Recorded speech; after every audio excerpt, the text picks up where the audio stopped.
Une certaine fois où il y avait un garçon qui voulait se marier avec une non-juive, le rabbi a précisé que, euh, en fait, il faut vérifier justement son judaïsme et qu'elle demande plutôt à sa grand-mère.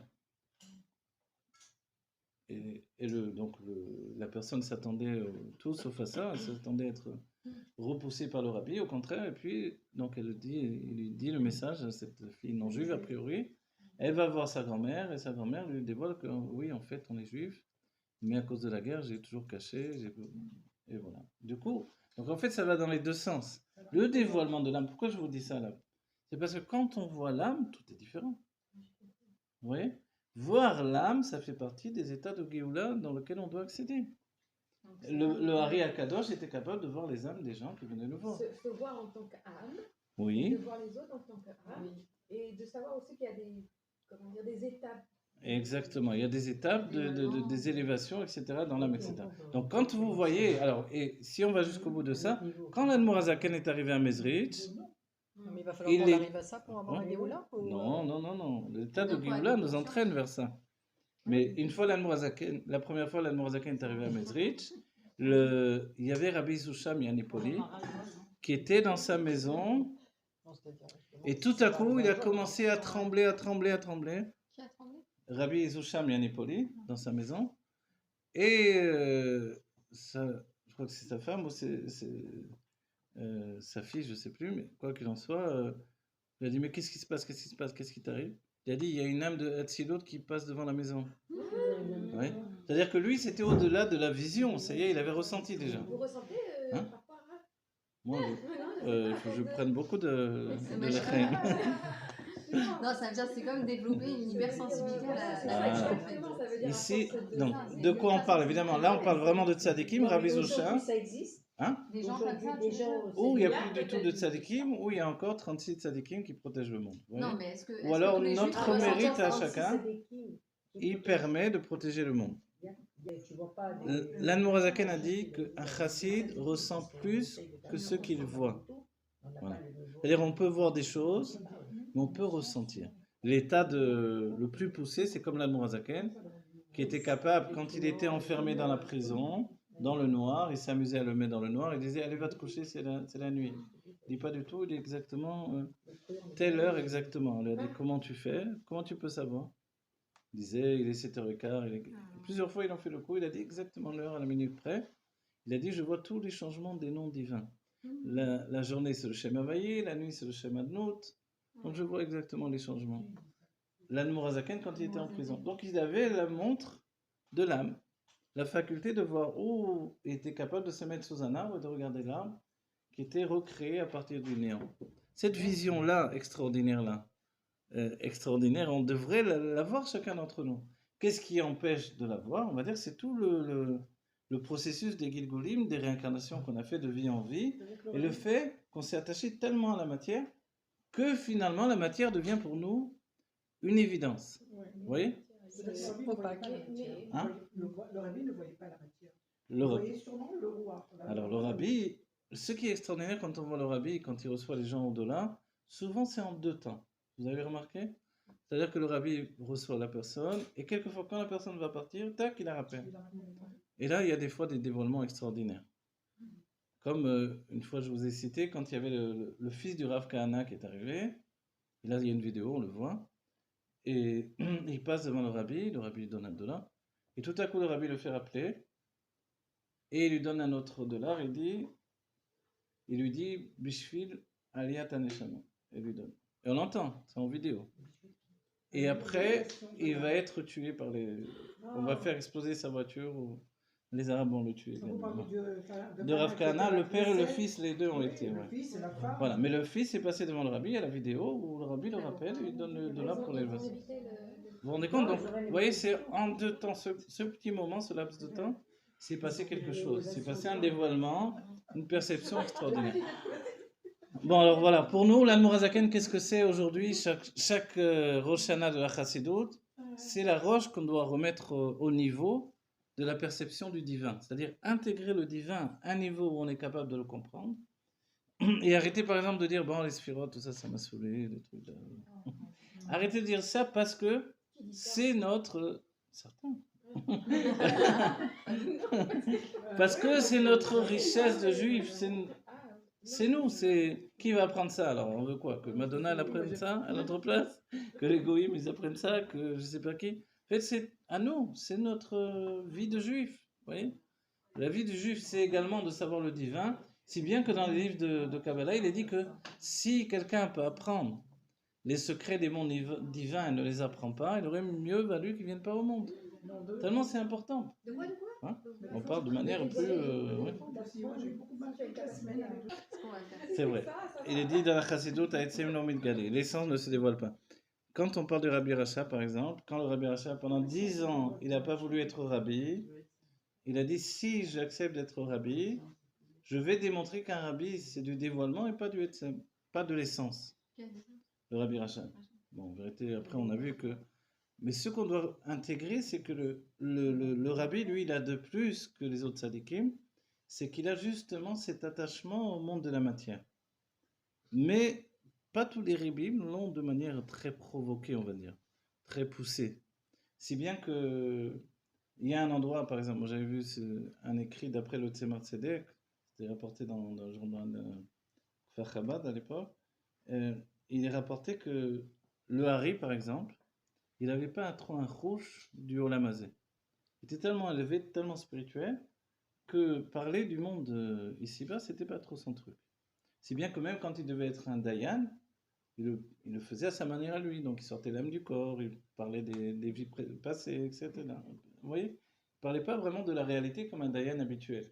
Avec les gens simples. Avec les gens simples. Et on lui a reproché, les Dayanim, donc les juges de son époque, on dit, mais on ne fait pas comme ça. Qu'est-ce qu'il faisait? Il sortait l'âme du corps. Une personne lui mentait ouvertement devant lui. Ah, de la personne? Oui, voilà. Alors, vous voyez, il y a deux plaignants qui arrivent devant un juge. Le juge en question, c'est le Hari Akadosh. L'un dit quelque chose, l'autre il dit quelque chose. Maintenant, il sait immédiatement que c'est un mensonge. Mais comme il ment, lui, il doit recueillir des témoignages. Donc, qu'est-ce qu'il fait? Il sort l'âme du corps et il dit, écoute, dis-moi la vérité. Et l'âme lui dit évidemment toute la vérité. C'est comme ça que ça se passait. Voilà. Non, il n'est pas mort. Il est toujours attaché au corps. Et après, il réintègre l'âme dans le corps. Il a dit, bon, écoute, j'ai demandé à ton âme, il m'a dit ça et ça et ça et ça. Alors la personne ne peut plus nier, il a donné des détails, etc. Alors voilà, ça se passait comme ça. Ou alors il disait... et la personne, elle ne ressent pas que son âme, elle est sortie? Certainement qu'elle a ressenti. Et ou une autre personne, par exemple, elle devait de l'argent à un autre, il disait, ça c'est à cause de... Dans l'autre vie, tu devais de l'argent, et maintenant tu fais la réparation. Vous voyez?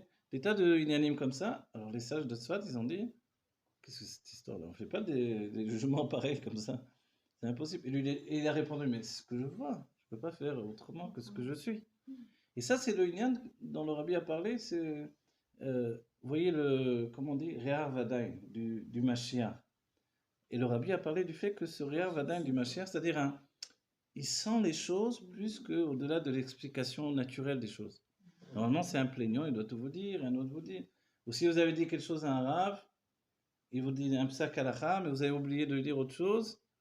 Alors il vous a dit le psak halacha par rapport à ce que vous lui avez dit, mais si vous lui avez dit autre chose, c'était pas pareil, vous voyez. Mais quand vous avez affaire au Nassiador, même si vous lui avez rien dit, c'est tout. Il n'a pas besoin que vous lui disiez quoi que ce soit. Ça c'est sûr, hein, parce que voilà, exactement. La plupart du temps, quand on passait devant, la bouche fermée. Si bien que on parle du fait que c'est aussi important que le rabbi te voit que toi tu le vois. Voilà. Que le rabbi nous voit plutôt. Vous voyez, c'est-à-dire quand il nous voit, quand on voit le rabbi, les vidéos, il regarde chacun, et que chacun dit, il me regardait moi le rabbi, on peut lui dire, tiens mon œil, tu sais combien il y avait de personnes là-bas? Personne n'y croit. Voilà. Il y avait des milliers de personnes, tu as regardé juste toi. Et après vous dites, je sais pourquoi tu avais une drôle de tête ce jour-là. Quand il a mis un chapeau de clown, il a dit, le rabbi il a regardé que moi. Ok, mais en fait c'est vrai que le rabbi regarde chacun. Ça a l'air impossible, c'est des milliers de personnes. C'est impossible. Voilà. Mais non, il m'a regardé moi, je sais. En plus il m'a fait les chaim, j'ai fait les chaim avec le rabbi. Vous parlez en Farbringen? En Farbringen, ouais. Ah oui, donc il y a des milliers de personnes. Mais voilà. aujourd'hui c'est possible même à travers des vidéos, parce que le rabbi nous avait raconté son truc. Tu te rappelles pas? Il était assis dans son bureau et il regardait. L'Admorazaken a été emprisonné Gan Yamim. Gan, c'est. Gan, 53 jours. Ouais, 53 par rapport à quoi? Par rapport aux 53 chapitres du Tanya. Ah, voilà. Donc c'était un jour par chapitre du Mais Tanya. pourquoi Vous vous il a rendez écrit pas avant son Il a écrit emprisonnement ou avant, après? voilà. Mais après, il a été diffusé d'une manière sans comparaison avec auparavant. Et en plus de ça, après Pétersbourg, après qu'il soit sorti de prison, puisqu'il a reçu le Baal Shem Tov et le Maggid sont venus le trouver dans la prison, il leur a dit mais pourquoi il m'arrive ça? Ils lui ont dit mais parce que tu diffuses d'une manière qui s'est jamais vue quoi. Il lui a dit mais en fait parce que eux aussi ont diffusé le Baal Shem Tov et le Maggid et c'est l'Admorazaken qui avait enlevé l'accusation qui pesait sur le Maggid. En expliquant, vous vous rappelez cette image-là, hein, il avait enlevé en disant mais s'il y a le fils du roi qui est malade, alors parce qu'une fois ils avaient trouvé un écrit du Maggid qui avait roulé jusque dans des toilettes. Alors ça avait fait une grande accusation, parce que non seulement il enseignait, il dévoilait à ses disciples, mais ça commençait à faire trop, quoi. Donc la peur d'un certain point de vue, c'est que le divin soit comme profané par l'être commun, on va dire, entre guillemets. Vous voyez? C'est une question du Zohar, c'est-à-dire si j'enseigne la Torah à quelqu'un qui va aller faire des avérotes ensuite, toute la force de la Torah, il va les mettre dans les avérotes. Donc le Zohar dit, donc c'est interdit d'enseigner la Torah à quelqu'un qui n'est pas religieux. Ça il dit. Il dit, mais attends, on ne peut pas faire ça, dit le Zohar. On va quand même enseigner la Torah, un juif, même s'il paraît pas religieux pour l'instant, même si ça va dans les forces du mal, parce que quand il va faire tchouva, tout va ressortir de là-bas et va revenir dans la sainteté. Mais le Maggid Voilà. a diffusé les écrits. Voilà. Et le Maggid, il a écrit même un livre. Il y a un livre qu'on a, le Maggid Devarav le Yaakov, c'est le livre de. Il y a un livre du Maggid, le Maggid Devarav le Yaakov, c'est le livre du Maggid.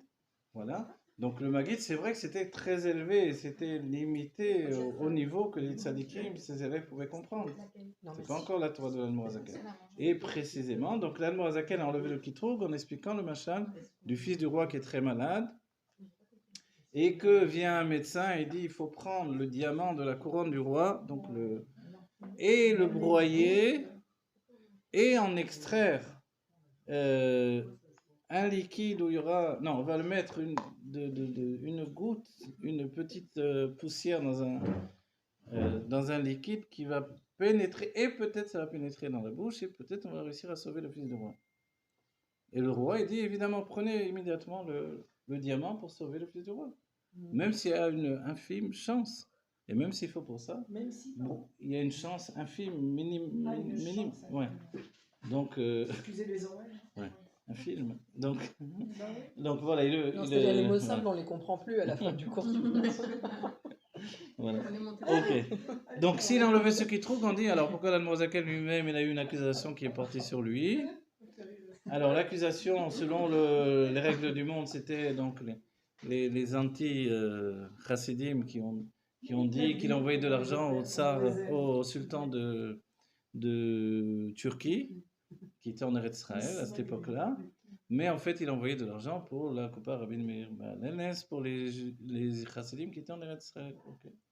Chassidim, c'était Rabbi Menachem Mender de Rodok et tous les chassidim qui étaient partis en Eretz Israël. Donc il a envoyé de l'argent depuis la Russie. Ok, donc ils ont falsifié, ils ont fait croire qu'il faisait ça pour... On va dire, ok, mais c'est Dieu qui dirige le monde ou c'est des hommes? Si c'est Dieu, quelle était la raison? L'accusation du fait de dévoiler la chassidoute à ce niveau-là. Donc quand viennent le Baal Shem Tov et le Maggid le voir en prison, il leur a dit, mais pourquoi il m'arrive ça? Ils lui ont dit, parce que tu diffuses trop. À une manière qui était sans précédent. Il a dit, mais vous aussi, vous avez diffusé. Ils ont dit, mais pas à ce niveau-là. Alors il a dit, alors qu'est-ce que je fais à partir de maintenant? Alors ils lui ont dit, maintenant que tu as commencé, continue. Voilà. Et dès ce moment-là, quand il est sorti, c'est pas privé de continuer. Et c'est là où on dit, avant c'était le Tanya, après c'était Torah Or et l'écouter Torah. Torah Or et l'écouter Torah, c'est plus uniquement le Tanya qui nous donne les bases de notre service de Dieu, qui nous donne vraiment la structure générale de la Chassidut Rabbah, de la Chassidut en général. C'est vraiment une introspection sur toute la Torah, sur toutes les parashotes, c'est-à-dire, c'est un peu dans l'état d'esprit, justement, ça s'appelle écouter Torah comme l'écrit du Harizal, qui vient expliquer les parashotes d'après la Pnimiut Torah, l'intériorité de la Torah. Mais l'Admorazaken le fait à la manière chassidique. Et qu'est-ce que c'est la chassidoute? C'est de prendre tous les niveaux de la Torah et de les éclairer. Et de Les éclairer avec l'essence de Dieu et l'essence de l'âme. De les éclairer avec l'essence de Dieu et l'essence de l'âme. Et c'est ça la chassidoute. Le rabbi, vous rappelez, on revient à ça, c'est important. La chassidoute ne fait pas partie du Pardes, c'est l'essence de la Torah. Oui? Donc elle n'est pas, elle peut tout exprimer, tout expliquer, peut faire des tableaux. En mettant de la chassidoute, on peut parler à notre juif, en parlant de la chassidoute, on peut la rentrer de partout. Parce qu'elle n'a pas de structure, elle n'a pas de corps, elle n'a pas de définition précise. C'est quoi la différence entre Torah Or et l'écouter Or Et l'écouter Torah? Parce que c'est un même livre, c'est toutes les parachutes. C'est parce que Pourquoi d'abord, elles sont ouais, voilà, séparées ça a été séparé parce que il y a eu à un moment une interdiction de publier des livres de Gdusha. Donc le début a été imprimé et après c'est deux périodes en fait. Ah, d'accord. Voilà, donc ça fait deux livres différents. Donc la première période, le début est commencé par le Torah et ensuite c'était l'écouter Torah. Voilà. Mais c'est un seul et même livre qui se continue en deux parties, deux noms différents. Parce que, en fait, il y a depuis le monde, Dieu a mis le monde également dans les mains des forces du mal. Il a fait un équilibre. Il a fait un équilibre des choses.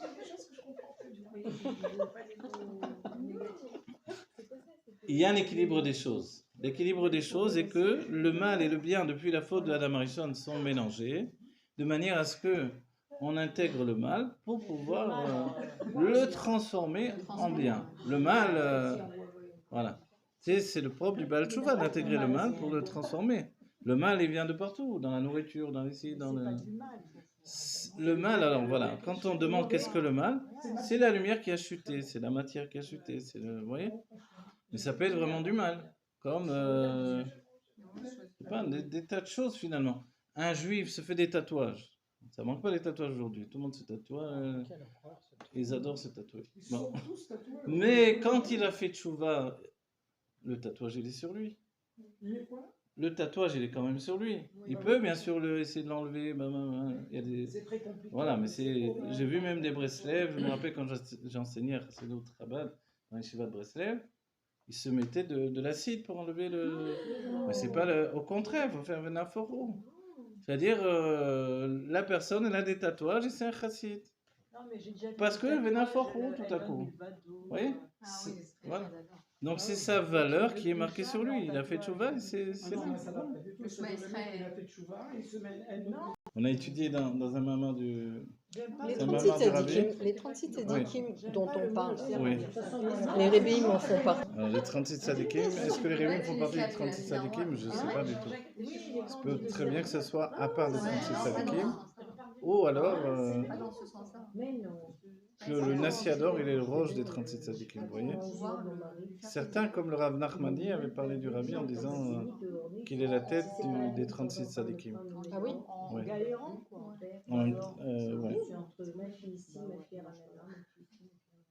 En même temps, il disait qu'il voyait le Rabbi comme le Malach Michael. Le Malach Michael, l'ange Michael, défenseur du peuple juif. Alors, ouvrir les yeux, qu'est-ce que c'est? Ouvrir les yeux dans notre génération par rapport à Yotet qui se lève, c'est le fait de, justement, ouvrir les yeux de l'esprit. C'est ce que le Rabbi nous a dit. Et le Rabbi l'a précisé par l'étude de Chabad, en utilisant le Chabad, c'est le Kinik Niziv et Kadmoni, donc prendre possession de notre intellect pour comprendre les choses. C'est-à-dire, en d'autres termes, vouloir comprendre.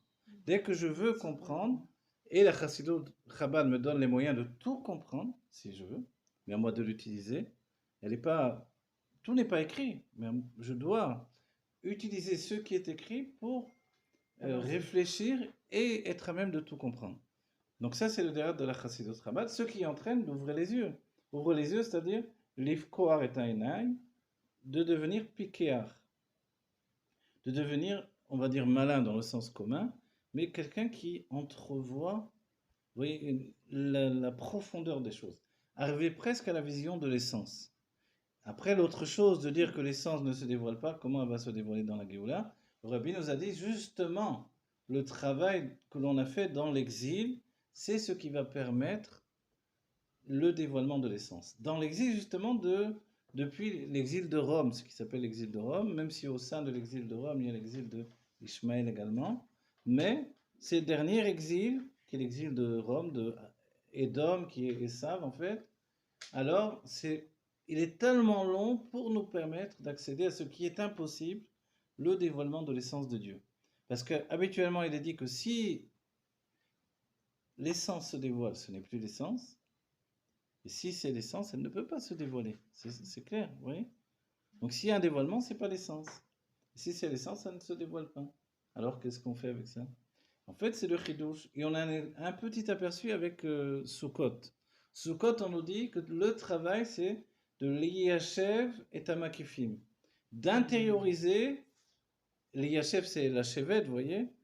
Mais ça veut dire d'intérioriser les makifim. Les makifim, c'est comme l'inconscient. D'intérioriser les lumières inconscientes qui sont représentées par le toit de la soukha. Et la question qui se pose, on dit, mais si je les intériorise, c'est plus du makif, c'est plus de l'inconscient puisque je le comprends tout à coup.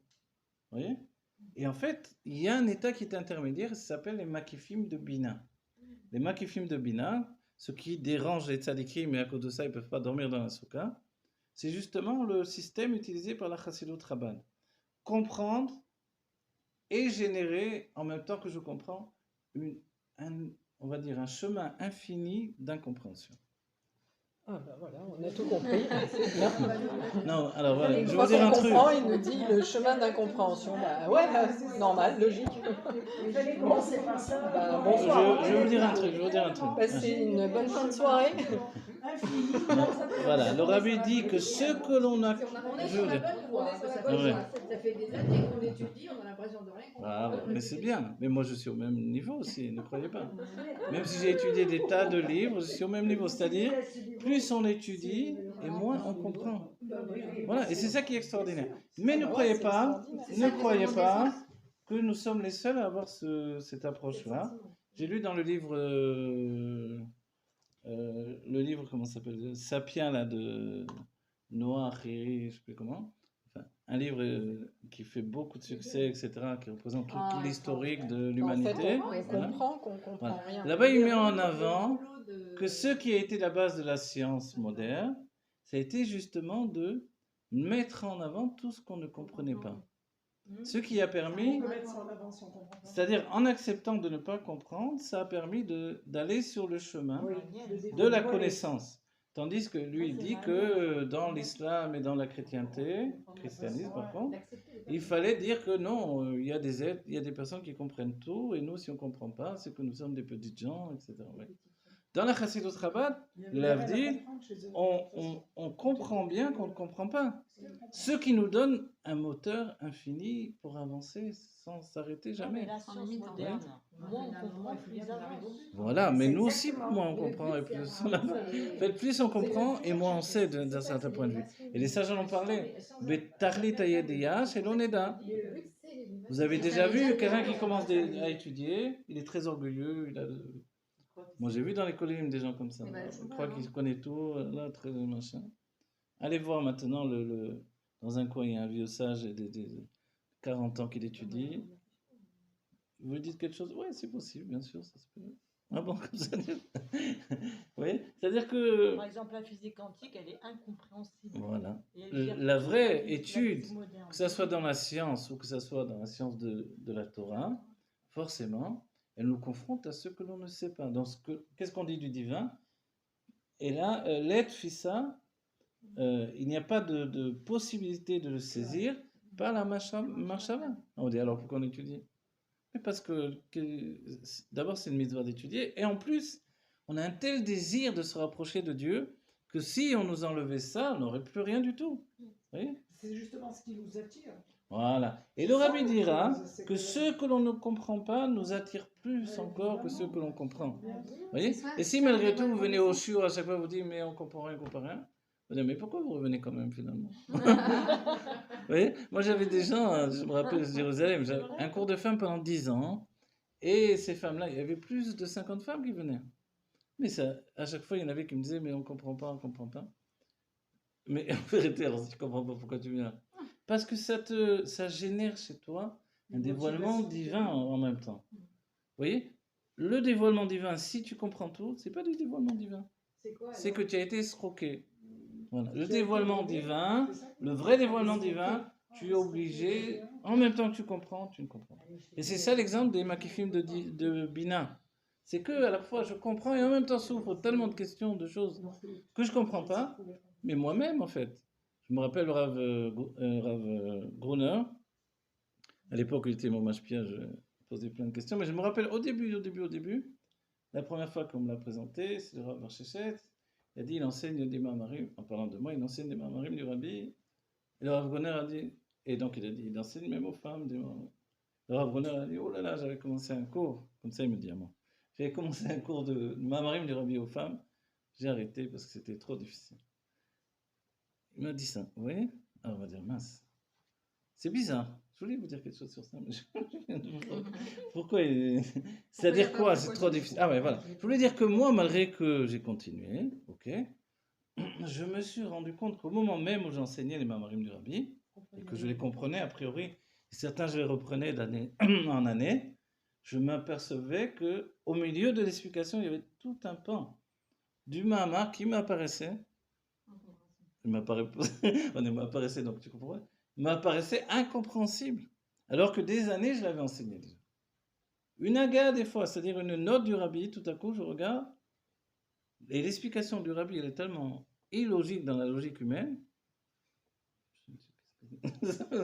Donc j'enseigne, je suis en train d'enseigner, d'un coup je vois, je ne comprends plus rien. Je continue avec ce que je comprends, mais ça c'était pratiquement chaque fois. C'est ça le Gilou Yatzmut? Ça s'appelle, non, c'est pas Gilou Yatzmut, mais ça s'appelle Makifim Debina. Makifim Debina, donc c'est des. Makifim, c'est comme l'inconscient dans la compréhension. Voilà. La Bina. Ça n'atteint pas la Bina. En fait, ça rentre dans la Bina, mais comme la Bina, son intériorité, c'est le Keter, l'intériorité du Keter même, en réalité, elle s'ouvre au Keter. Et quand elle s'ouvre au Keter, vous comprenez plus. Et le Rabbi dit, à ce moment-là, ça agit sur vous beaucoup plus que quand vous comprenez. Ah bon? Ouais. Et c'est pour ça, je peux vous dire, moi, j'ai vu autour de kabbalistes à Jérusalem, des vieux kabbalistes, certains qui étaient dits comme des tzadikim, des autres moins, quoi qu'il en soit, il y avait des groupes de personnes, et des personnes extrêmement simples qui ne comprenaient rien de rien. D'accord? Moi, j'étais un peu vite parce que j'étais pressé, mais il y en avait, ils avaient le temps, donc ils ne comprenaient rien, et des années passaient, ils ne comprenaient toujours rien. Mais ils étaient toujours là, attachés au vieux tzadik ou au vieux Mekoubal. Pourquoi tu viens? Justement parce qu'ils ne comprenaient pas, ça les attirait encore plus. Comprenez? Le mystère était encore plus grand. Ne dites pas si on comprend. Non, vous comprenez. Non, on ne comprend pas. Ce peu qui comprenaient, C'est suffisant. mais vous savez, non, c'est pas suffisant. Oui, mais vous venez pas des cours d'un. Vous savez, c'est quoi? Vous venez dans la Kabbalah. La Chassidoute, à côté de la Kabbalah, on est dans les généralités. Dans la Kabbalah, c'est le détail du détail du détail du détail. Quand nous on dit une sphira dans la Chassidoute, dans la Kabbalah, c'est la sphira de la sphira de la sphira de la sphira de la sphira. Ça fait. Quand chaque fois vous parlez comme ça, c'est le détail du détail du détail du détail. Vous voyez? Donc quand vous rentrez dans le Israël, de Hari, etc., vous ne pouvez pas tenir sans comprendre. On va dire, mais qu'est-ce qui les tient? On m'a dit une fois, il y a une personne ne savait pas ce que ça voulait dire. Zeranpin. Les Rachetévot, les initiales, ils ne savaient même pas. Pendant 20 ans, il ne savait pas. Et 20 ans après, il a enfin compris. Ah, d'accord. Et ça s'est ouvert à lui finalement. Il faut tenir 20 ans sans comprendre. Vous comprenez? Alors voilà. Mais on va dire, mais quand même. Mais il faut tenir 20 ans sans comprendre. Il n'avait pas la chassidoute pour comprendre. Ah, il n'avait pas la chassidoute. Très circlé. Ah, voilà. Et c'est pour ça que quand moi j'ai enseigné la chassidoute aux kabbalistes, je peux vous dire qu'ils écarquillaient les yeux comme des fous. Ils étaient émerveillés, ils étaient choqués. Parce que tout à coup, l'infini devient compréhensible. Voilà. Ça, c'est extraordinaire. Il y a des enseignements des sages qui nous disent que dans la Torah aussi, on dit Vayerev, Vayeboker. Donc il y a la nuit, le jour commence la nuit, et ensuite il y a la journée. Mais c'est aussi pour la Torah, puisqu'on parle de Torah quand même. Bereshit bara Elokim, et après on apprend la création des jours, et on dit d'abord le jour commence la nuit, et ensuite c'est la journée. Et c'est pour ça que dans notre Torah, l'acceptation de la Torah, c'est Naaseh, donc c'est la nuit, on fait mais on ne comprend rien, et ensuite Nishma. Et en fait, dans notre vie, c'est comme ça. Alors, on on comprend pas, et après on comprend. Mais finalement, on rentre dans un niveau, un jour nouveau, et à nouveau on comprend pas, et un jour, vous voyez? Bon allez, les chaim les bracha, qu'on ait la Géoula Métiv Lachlema Terefim Yamama. Que l'Anne Morazaken soit sorti de prison, c'est pour chacun d'entre nous, pour que l'on puisse accéder à l'infini divin dans une compréhension qui nous permet d'entrevoir tout ce qu'on ne comprend pas. Voilà, il faut accepter qu'on ne comprend pas, parce que c'est la meilleure solution pour ne pas accéder à l'orgueil. Et de cette manière-là, alors, on peut vraiment grandir dans la compréhension. Parce que tout ce qu'on va intégrer, ça va être vraiment capturé par notre être profond. On est heureux de voir l'Anne Morazaken et tous les tzadikim.